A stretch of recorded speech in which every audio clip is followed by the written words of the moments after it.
School college കാലഘട്ടങ്ങളിലെ KSRTC ബസ്സിലെ യാത്രാനുഭവങ്ങൾ പങ്കുവച്ച് ഗതാഗത വകുപ്പ് മന്ത്രി KB ഗണേഷ് കുമാറും സംവിധായകൻ പ്രിയദർശനും നടൻ മണിയൻ പിള്ള രാജുവും KSRTC ഓപ്പൺ ഡബിൾ ഡെക്കർ ബസ്സിൽ യാത്ര ചെയ്താണ് തങ്ങളുടെ അനുഭവങ്ങൾ അവർ പങ്കുവച്ചത്.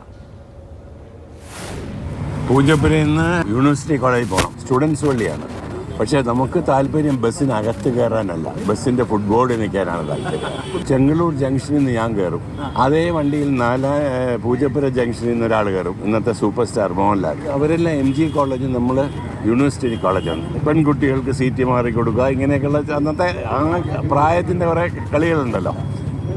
ആ സമയത്ത് ചില ശത്രുത, മാരിവാനിസ് MG ഒരു ഗ്യാങ്ങായി, യൂണിവേഴ്സിറ്റി കോളേജ് ഒരു ഗ്യാങ്ങായി. ഒറ്റ വണ്ടിയേ ഉള്ളൂ സ്റ്റുഡൻസ് വള്ളി. ബസ് യാത്ര ഒരു രസം തന്നെയായിരുന്നു ആ കാലത്ത്. അന്നത്തെ ബസ്സിന്റെ ഫുട്ബോർഡിന്റെ ഭാഗം താന്ന് കിടക്കും. എല്ലാവരും നിന്നിട്ട് അന്ന് രണ്ട് ഇങ്ങനെ പോകണം. ബസ് ചരിഞ്ഞാണ് പോകുന്നത്. എല്ലാം ഫുട്ബോർഡിലായിരിക്കും. അങ്ങനെ ഫുട്ബോൾ ഇന്നുകൊണ്ടാണോ മോഹൻലാലിന്റെ ഒരു ചരിവ്? എൻ്റെ വീടിൻ്റെ അടുത്തൊരു ആംഗ്ലോ ഇന്ത്യൻ ഫാമിലി താമസമുണ്ട്. അതിലൊരു പെൺകുട്ടിയെ എനിക്ക് അങ്ങ് ഇഷ്ടപ്പെട്ടു. അവർ ബസ് കയറുന്നത് സെൻറ്റ് ജോസഫ് സ്കൂളില്ലേ, ജനറൽ ഹോസ്പിറ്റൽ ജംഗ്ഷനിൽ നിന്നായിരുന്നു. അപ്പോൾ അതുവരെ സൈക്കിളിൽ വരുമെന്ന് ചോദിക്കും. അപ്പോൾ ഞാൻ ഒരു സൈക്കിൾ വാടക എടുത്തതിൻ്റെ പുറകെ പോയി ജനറൽ ഹോസ്പിറ്റലിൽ നിന്ന് കാലിൽ പ്ലാസ്റ്റർ ഇട്ട ഒരാൾ നടന്നു. ഞാൻ ഈ സൈക്കിൾ കൊണ്ടുവന്ന കാലിലിടിച്ച്.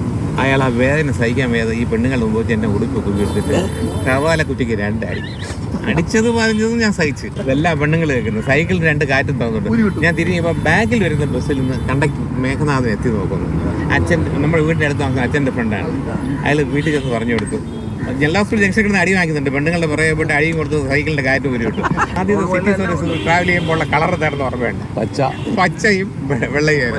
ഞങ്ങളൊരു നൊസ്റ്റാൾജിക് ഫീലിങ്ങിന് വേണ്ടിയിട്ട് KSRTC വീണ്ടും അതുപോലൊരു വണ്ടി ഇറക്കാൻ ആഗ്രഹിക്കുന്നുണ്ട്. ആ കളറിന്റെ പേരെന്താണെന്നറിയോ? Bus green. It's called bus green. നമ്മുടെയൊക്കെ ഏജിലുള്ള ജീവിതത്തിന്റെ ഭാഗമാണ് ആനവണ്ടി. ആനവണ്ടി ഇല്ലാതെ ഒന്നും നടക്കില്ല. കേരളം സ്റ്റില്ലായിരുന്നു. അങ്ങനെ വർഷങ്ങൾക്ക് ശേഷം ഒന്ന് ബസ്സിൽ തിരുവനന്തപുരത്തൂടെ പോകാൻ പറ്റി. അതൊരു വലിയ ഭാഗ്യമാണ്.